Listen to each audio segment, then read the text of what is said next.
iroro. Saka demo rakatotema ndobva rasara riri pamunhu.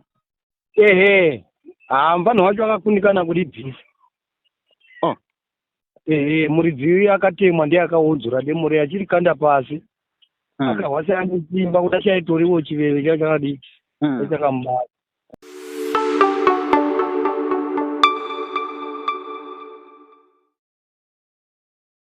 Muri Zimbabwe tiri kuno kuGokwe zvakare, tine gore dema ratiwira remurume ane makore 22 ekuberekwa akatemwa nedemo nevarume vaviri achibva kunohodha mushure mekunge vambonetsana kumashure zvavakanga vanetsana zvatisati taziva kuti chii chakaitika, asi vatemwa nedemo iri akabuda ropa rakawanda, demo rikasara riri pamuviri, akazoita rekubvisa achijambira mungoro ndokuzobuda ropa rakawanda. Abuda ropa rakawanda akazotakurwa nevemhuri yake ndobva vaenda naye kuGokwe, kwaakanosvika akazonotransferwa akaenda zvakare kuGweru uko kwaakazonoedza kurapiwa, asi zvakakona n'anga murapwa achida haana kuzobudirira kana kupora, akabva arasikirwa neupenyu. Nyaya iyi kana kuti rufu ruri mudunhu zvakare raChangamire neMangwe riya ratakanga tiri mazuva apfuura tiine nyaya yemukomana Joe Junior Musokeri uyo akatsikwa nemotikari yaMambo neMangwe. Saka zvinhu zvaitika zvakare mudunhu rimwe chete, asi kuri kunzvimbo yekunonzi kumuti mutema kana kuti kudhuze nekuHuchu, tichienda kuChitekete tiri munzvimbo yeGokwe.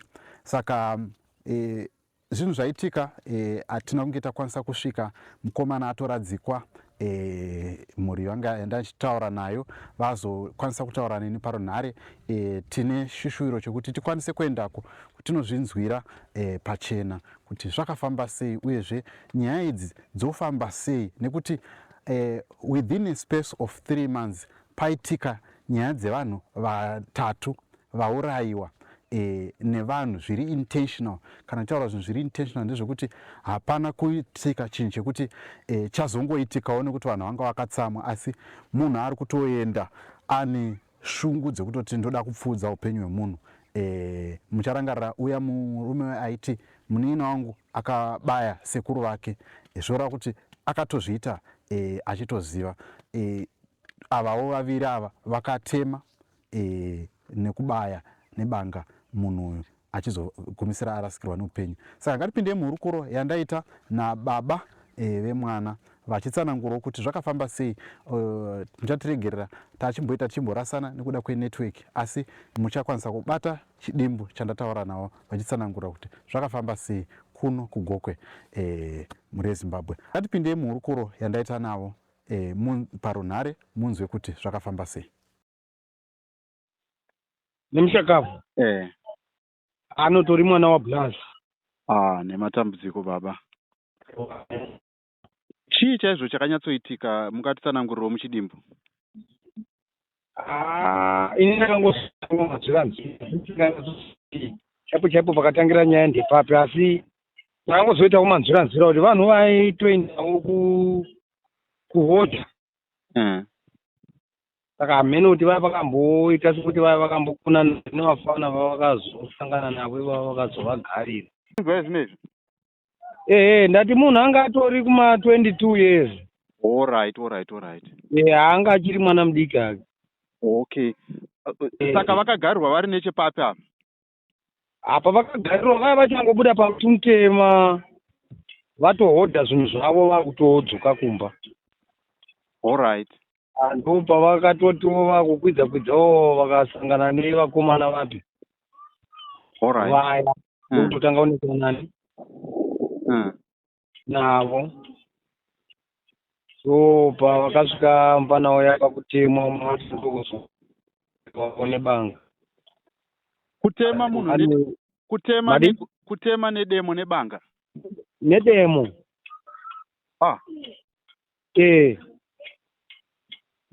Ava vanhu saka vakatouya vachitoda kuuraya ka? Ndozvakatoratidza kushandisa ipapo, nekuti kubva ipapo mukomana waindofunga akangomanya about 100 meters ita semunhu arikupera ngoro, achinobata ngoro iya yaitori nemombe dzaifamba, vanhu vachinetsana mombe dzaitofamba. Saka pakazomanya kumanyira ngoro, unofunga akangomanya about 100 meters, aitojambira mungoro, aitanga kutaura nemufana wake waive naye. Chitemo chacho ndiye akatochidzura achitochisiya papo chitora, vakatanga kuti raakapfekedzwa iroro. Saka demo rakatotema ndobva rasara riri pamunhu. Mufana wacho akakundikana kuribvisa. Muridzi akatemwa ndiye akaudzura demo riya achirikanda pasi, akahwasa anechimba kuti achaitoriwo chiveve chakadii chakamubata. Mombe yakamanyira ngoro, achinojambira mungoro, akatanga kutaura nemufana wake, vese vatori panzvimbo vatori mungoro. Mufana wacho akahosana nekuhotaura, ndofunga pamwe vatofambawo zvedistance inoita sekuti tongoti kilomita. Akangoona kufa akutaura ari ega, pachinochiva akaona Oblaseni vangoti V1 munhu aiva tochibatirokutaura chaivo nekuda kweropa riya nepaanga atema. Kubva pakatemegwa tofunga pakapeka about 300 meters. 300 meters? Ropa kuzara munzira zvekutohliswa, vanhu vakatohwa kuti ropa remunhu, vakatotanga kutosha nekuda kweropa redu iroro. Saka ndopakangonyarara ropa, ndorairongokushanda chete ipapo. Uyu munhu Nyakuurayai munomuziva here, uyezve zita rake munaro? Zita rake ndorandisati ndanyatsobata mukuru. Alright. Asi vamwe varipo vanogona kuriziva zita remunhu wacho, asi zvamai majenini hangu handisati ndaziva. Alright. Kuti vakatori 2. Vakaponda vanga vari vaviri? Vanga vari 2, wananganisanga wananganisanga. Saka kuti tinyatsoziva kuti akatema wacho chaichine ndeuti. Mapurisa vari kutikowo kudii nenyaya iyi? Kumapurisa isusu takangoita zvokuti mwana wedu agone kudziwa, asi tiranyatsokunzwisisa kuti ari kuti kudiwo nenyaya dzakaita saidzi. Alright. Saka pataizama kuda kurapisa mwana wedu zvakabva zvaramba. Munoreva kuti mukomana paakanga asingachatauri anga asati apera, makatombomuendesa kuchipatara? Alright. Kuchipatara akatoenda kuGokwe hospital, akazochinjiwa kuuya achizoendeswa kuGwero. Ichonogara about 4-5 days. Ndobva zvarapera ikoko, ari mushure mekunge achirapiwa. Nyaya iyi mushakabva asiya mhuri yakadii kumba kwenyu? Asiya ndisingazivi hangu makore emukadzi wake, asi anga ane mukadzi wake anga mwana hwake. Alright. Hachitori zvekuma 3 years chimwana chacho. Ndakabva ikoko kudhuze neikoko mazuva apfuura, pane munhu akatsikwa nemota.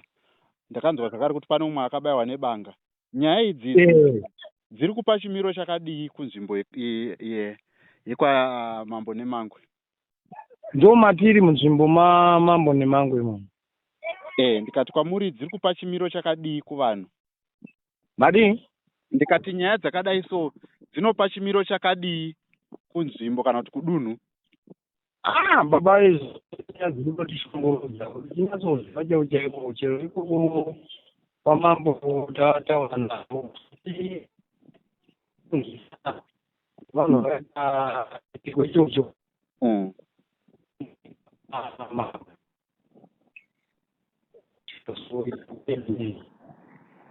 Halo, pane kodi nyanga yekuita kubereka. Madini? Ndikati muchiri kutaura kuti hatisi kuchinzwisa chiitiko ichocho foni yanga yakubereka.